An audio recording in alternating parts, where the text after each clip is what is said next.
Imagine que quelqu'un te lance des insultes, ces mots tranchants comme des lames.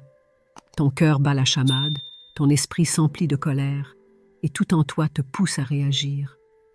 Mais que se passerait-il si, au lieu de cela, tu restais calme, impassible, et que ces mots glissaient sur toi comme de simples gouttes de pluie sur une vitre? Ce serait puissant, non? En réalité, la force de ne pas réagir ne se manifeste pas dans l'indifférence, mais dans une profonde compréhension. Les insultes que les autres nous lancent sont souvent le reflet de leur propre souffrance, frustration ou insécurité.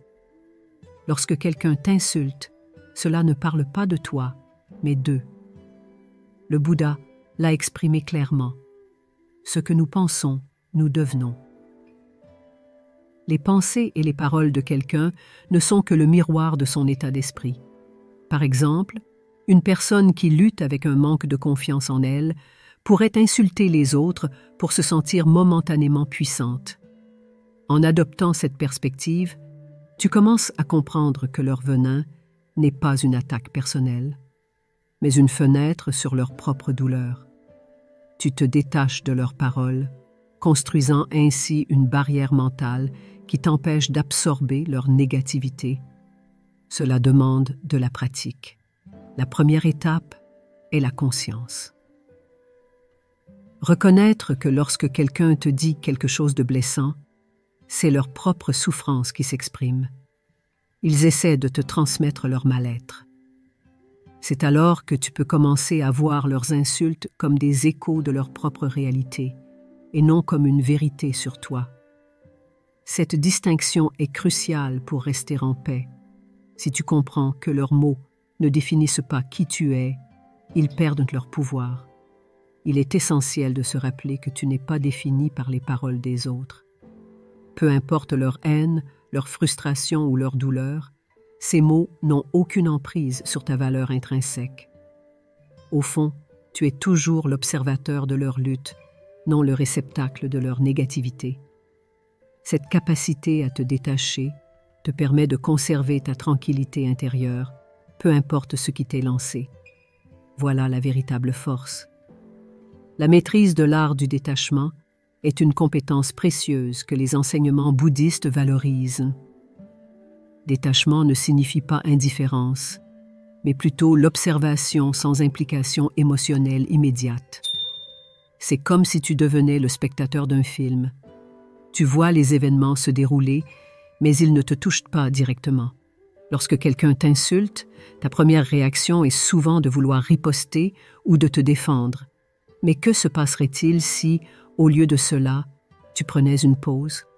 Prendre un moment pour observer, pour simplement regarder l'insulte sans y répondre immédiatement. Cet espace que tu crées entre l'insulte et ta réaction est la clé du détachement.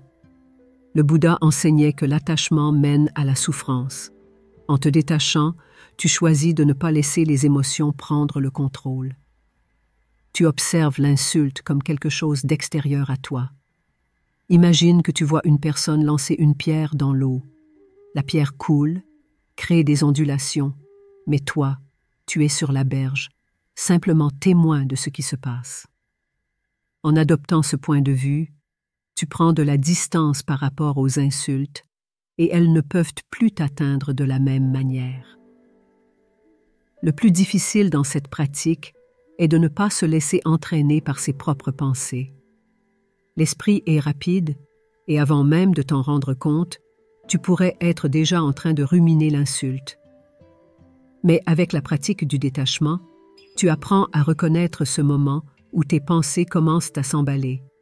Tu peux alors choisir de ne pas les suivre. Ce choix te permet de rester maître de tes émotions. Il s'agit d'une véritable libération. Au lieu d'être une feuille ballottée par le vent des paroles des autres, tu deviens une montagne, inébranlable et solide, qui observe calmement le tumulte autour d'elle sans en être affectée. Le silence est souvent perçu comme une absence, un manque de réaction, voire une faiblesse. Mais dans les enseignements bouddhistes, le silence est une arme puissante. Choisir le silence face à une insulte, c'est affirmer que l'autre n'a aucun pouvoir sur toi.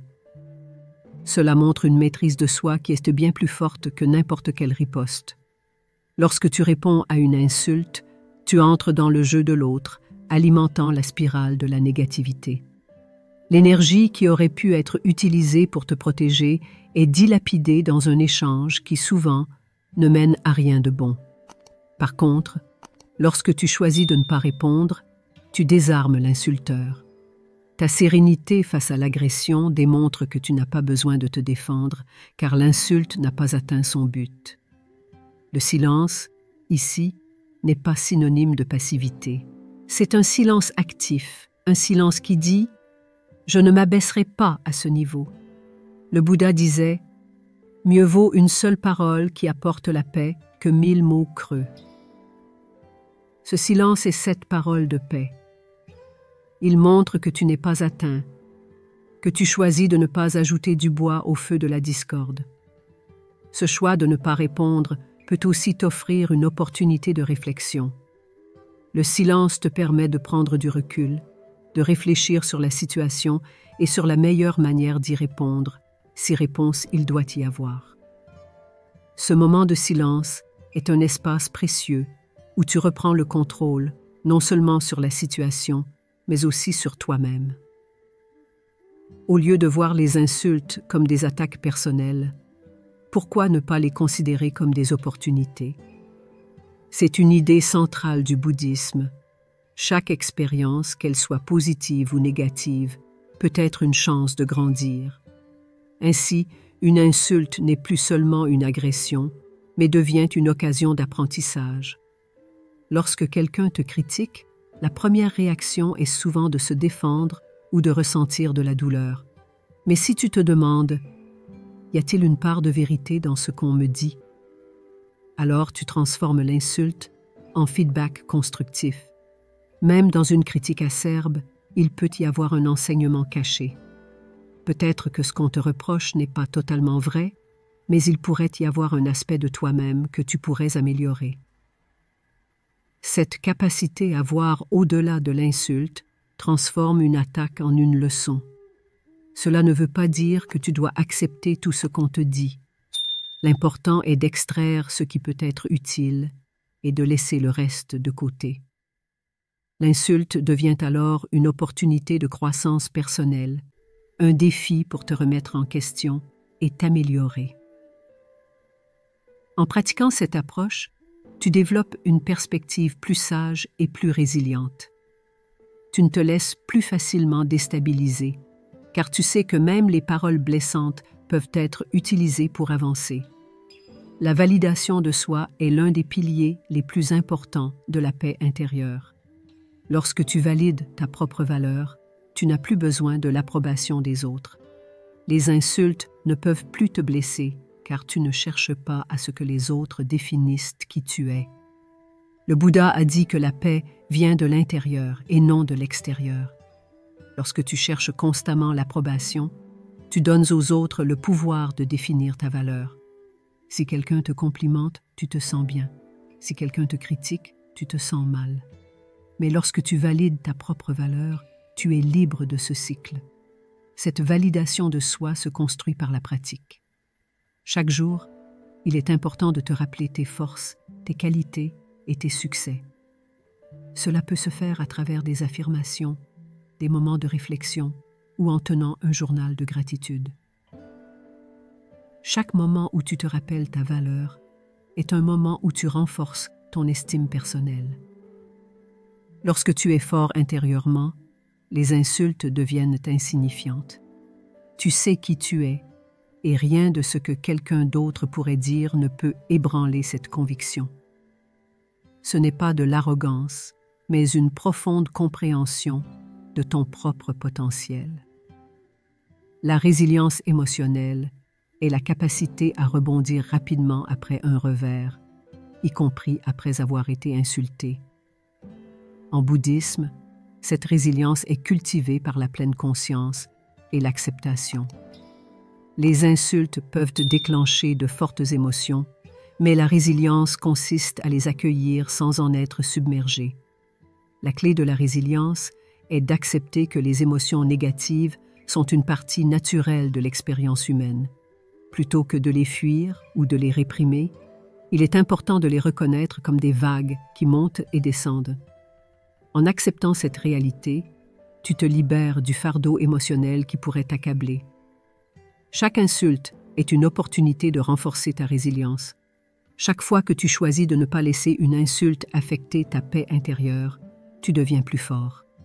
La compassion est l'une des réponses les plus puissantes face aux insultes.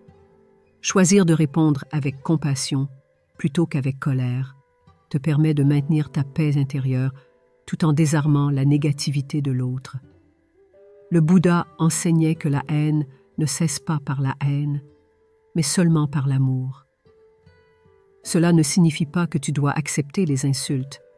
Cela signifie que tu peux voir l'insulteur comme une personne en proie à ses propres luttes. En répondant avec compassion, tu choisis de ne pas entrer dans la spirale de la négativité. Tu choisis de rester dans la paix. Chaque interaction est une opportunité pour cultiver cette compassion. Cela demande de la pratique, mais chaque effort fait une différence. En adoptant ces principes, tu peux transformer chaque interaction négative en une opportunité de croissance personnelle et spirituelle. L'insulte devient un outil pour renforcer ta paix intérieure et ton résilience. Que chaque mot de haine soit une occasion de cultiver ton amour-propre et ta compassion. Si tu souhaites aller plus loin dans cette voie, n'hésite pas à rejoindre notre communauté et à explorer d'autres enseignements pour renforcer ta tranquillité intérieure.